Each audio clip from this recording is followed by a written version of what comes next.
Hey everybody, Ryan here, and today on this episode of Running with the Pack, we are going to be doing our Daytona 500 preview video. So I'm going to be trying to get this in literally I've got about 20 minutes before before I have to get everything ready and start getting set up for the duels. So if you guys are watching this when it comes out, go watch the duels, because the duels are probably on by the time this thing is uploaded, or I'll delay it for Friday. I'm not really sure at this point. It'll come down to how quick I get it edited and everything, but I'm going to try and do this in a low amount of takes. But just quick announcement before we get into the video. I am going to first off try and make this a video series alongside Running with the Pack, kind of as a video that I'm going to do midweek prior to each race, kind of looking ahead at the next video, and then it will also be a segment in my race reviews looking at how everybody in my fantasy racing league on like NASCAR's Fantasy Live thing, which link to my fantasy league will be pinned in a comment down in the comments. So if you guys go down there, maybe leave a comment of who you guys are thinking is going to win or who your picks are going to be for the race, but also click that link to go and get yourself signed up. You guys missed out on some points from qualifying if you guys would have somehow picked Stenhouse winning the pole, but which I don't think most people did. So also that's 5 points across the season, where we're probably going to see multiple thousands of points. So don't know how much 5 points is going to matter, but yeah, so go down there, check that out. But let's get into the video. And the 3-car makes contact with the 66. They're going to be bumper to bumper, side by side, at the line. 77 wins it. The 31 wins it. Dodge Dakota is your Fire Cup Series champion. So real quick, I'm going to go through 3 categories of drivers. Basically, drivers drivers that are big names that I would say save your uses on them, because you only get 10 uses in Fantasy Live on these drivers. So I would say it's not worth to use one of their 10 uses on the 500 because of either past history with the 500, recent history with the 500, or in general plate racing not going their way. And I'm going to just go with it real quick. I'm going to say Kyle Busch, Martin Truex Jr., neither of them have won the 500. Truex hasn't even won a super speedway race. Kyle Busch has won 2 super speedway races in his career, but that's a career that is 17 years long, and he has 2 plate wins in that entire time. He does have a second place finish in this race last year, as well as a third place finish back in 2016, but I don't think that's enough to warrant using one of his uses, especially as he is seemingly so strong at the short tracks and some of the other odd tracks like Indianapolis and Pocono. He does really well at for some reason. So I would say those 2 probably not worth using it. Once again, Martin Truex Jr., 0 super speedway wins, came up second in the closest Daytona 500 ever, but once again just has not had any luck. I don't think he's finished a Talladega race in years, and he didn't even finish this race a year ago. He finished, I think 38th he finished in the Daytona 500 last year, so I would say don't use him. And then Kevin Harvick. He's got 1 win back in 2007, and since then has kind of struggled. The Stewart-Haas cars in general have been okay at the super speedways, but I would say Harvick is typically the 3rd to 4th string at the super speedways, and in particular at the Daytona 500. So I would say don't necessarily use your Kevin Harvicks up, because once again you'll probably want him for some of the mile and a half, like in particular Atlanta. You really want to use him at Atlanta, but that's for the Atlanta preview video. But yeah, he's pretty good at this Atlanta thing. So, but then we've also got our races. But then we've also got to go on to some other guys, because those are some guys that I don't necessarily expect to do too well, and there's a couple others.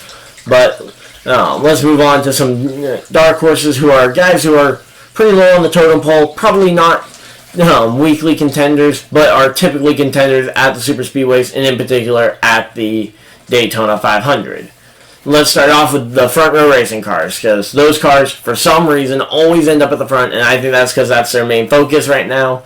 Michael McDowell, John Hunter Nemechek, I think both of them are solid underdog picks if you're looking to play it a little bit more conservatively, especially for a race is known to be kind of kind of wild and unpredictable. David Reagan, he has 2 plate wins, but he is driving for Rick Ware with front row help, so I would say that's a weaker car than the other 2, but he does have the career wins, unlike McDowell and Nemechek, though McDowell does have a top 5 in this race a year ago, so that is always something to keep aware of. I would say also another underdog to look at, and I'm going to only put him as an underdog because he is not on the main team, but I'm going to say Matt Benedetto, still an underdog, though I know a lot of people think he's probably the favorite, and he probably is, to be honest, considering the fact that he led the most laps in the Daytona 500 last year, and he is now driving for a Penske-affiliated Wood Brothers. But I'm going to say, because purely of the Wood Brothers stats at Daytona, even in the recent past with Ryan Blaney, when Ryan Blaney was driving for him, you really didn't see him up at the front too much. And Blaney's a solid plate racer, so I'm going to say just based on, I think that Wood Brothers car is not as good at Daytona Talladega as the other Penske's. That's my only reason for saying Matt Benedetto would be a dark horse, though probably on the Vegas odds he's probably pretty high up there, mainly because he led the most laps a year ago. So, of course, never a bad pick to pick a Penske car, and actually, as we're about to get into with my favorites, I think all 3 Penske cars are really, I mean, a lot of them are high points, especially Logano and Keselowski are very high on number of people on number of uses you're going to want of them. So they're going to be very high uses, but I think they have a very good shot at winning the race and earning a lot of points.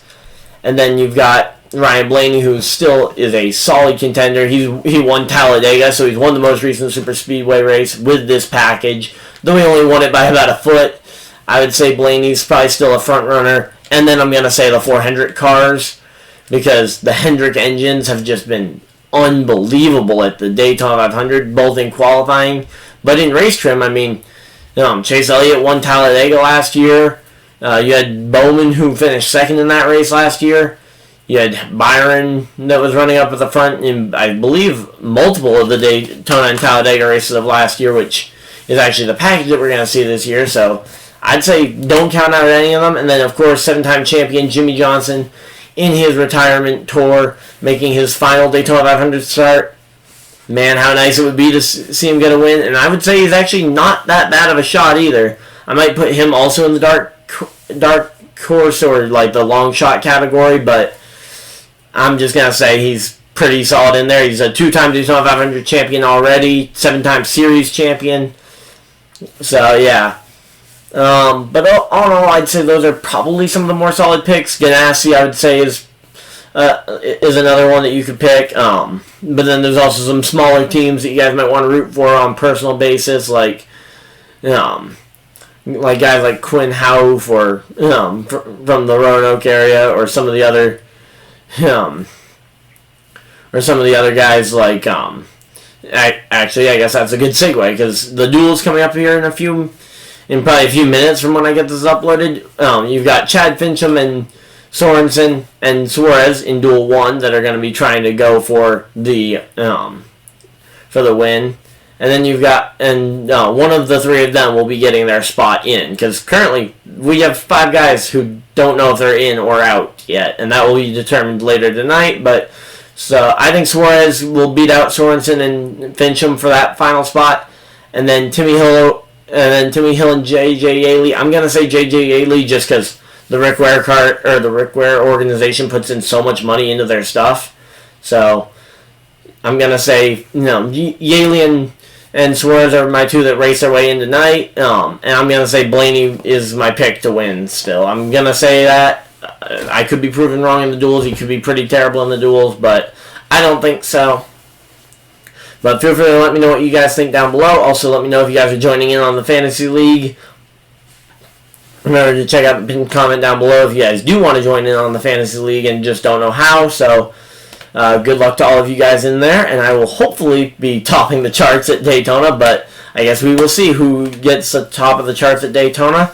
Also, for anyone interested, I will be streaming some of Tony Stewart's new dirt sprint car game tomorrow whenever it releases. So I will be on live streaming that as soon as it releases. So hopefully you guys are looking forward to that just as much as I am. So I'll be doing some online with that. So if any of you guys already have that game, feel free to hop on and come race with me. So I'll see you guys, though, in the next video stream or whatever you guys decide to do with the rest of your night.